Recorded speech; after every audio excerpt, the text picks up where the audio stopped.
अविद्या यानी अज्ञान ही इनका हेतु है। अविद्या का नाश होते ही इन सब का अपने आप ही नाश हो जाएगा। धन प्राप्त होना या नष्ट हो जाना, बीमारी होना या स्वस्थ हो जाना, और जन्म होना या मर जाना आदि इन सब में तो प्रारब्ध हेतु है, परंतु चिंता, भय, शोक, मोह आदि में तो अज्ञान ही प्रधान कारण है। अज्ञान का नाश होने पर शोक मोह नहीं रहते। श्रुति कहती है शोक आदि में यही प्रारब्ध हेतु होता है। तो भगवान अर्जुन के प्रति यह कैसे कहते हैं कि तू न शोक करने योग्य मनुष्य के लिए शोक करता है, न पंडितों के से बचनों को कहता है, परंतु जिनके प्राण चले गए हैं उनके लिए, और जिनके प्राण नहीं गए हैं उनके लिए भी पंडित जन शोक नहीं करते।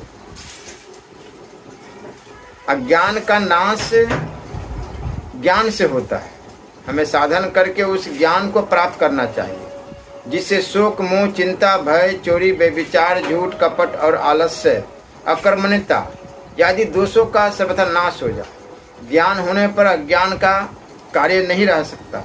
बड़ी अच्छी रसोई बनी है, मिठाई बहुत ही स्वादिष्ट है, हम बड़े चाव से खाने को बैठे हैं। 2 ही गिलास लिए थे कि एक मित्र ने चुपके से आकर सूचना दी कि मिठाई में जहर है, खाना मत। बस इतना ही सुनते ही हम मुंह का गिलास उसी क्षण थूक देते हैं, थाली दूर हटा देते हैं और पेट में गए हुए गिलास को भी जल्दी बमन करके वापस निकालने की चेष्टा करते हैं। जहर का ज्ञान हो जाने पर पदार्थ कितना ही मधुर और स्वादिष्ट क्यों न हो, हम अब उसे नहीं खा सकते। मित्र की बात पर विश्वास जो ठहरा, उसने जो बतलाया सो ठीक ही बतलाया है। बस यही हाल है संसार के भोगों का है। हम यदि शास्त्र, भगवान या संत पुरुषों की वाणी पर विश्वास कर ले तो फिर इन भोगों में कभी मन न लगावे।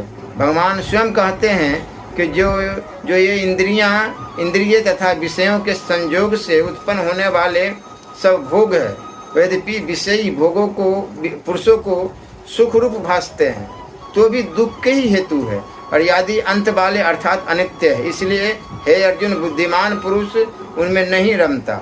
इतना जानकर भी यदि मनुष्य इन्हीं में मन लगाता है तो वह महामूर्ख है। बाबा तुलसीदास जी महाराज भी कहते हैं, नर तनु पाई विषय मन देही, पलटी सुधा ते 60 विष लेही। लोग कहते हैं कि विष का असर तो तुरंत होता है, परंतु इसका तो कोई असर नहीं दिखलाई पड़ता। इसका उत्तर यह है कि विष भी तो कई प्रकार के होते हैं। ऐसे विष भी होते हैं जिनका असर पड़ता तो है धीरे धीरे, परंतु पड़ता है।